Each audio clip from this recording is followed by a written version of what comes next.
La suppression du mandat cash, ça m'évoque plein de trucs. Hein. Ça évoque beaucoup de difficultés pour les personnes à qui ça va arriver. C'est supprimer la possibilité pour les gens d'envoyer de l'argent à leurs proches.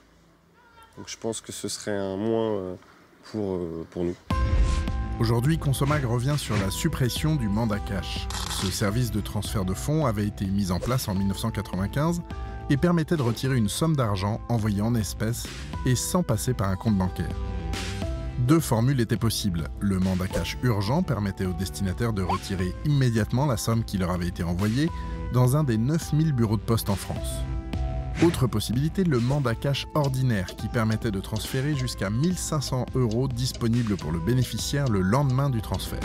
Le mandat cash est plus particulièrement indiqué pour des personnes qui se trouvent dans les situations suivantes. Absence de compte bancaire, impossibilité de produire un justificatif de domicile ou incapacité d'effectuer un paiement au moyen d'un chèque, d'un virement ou d'une carte bancaire.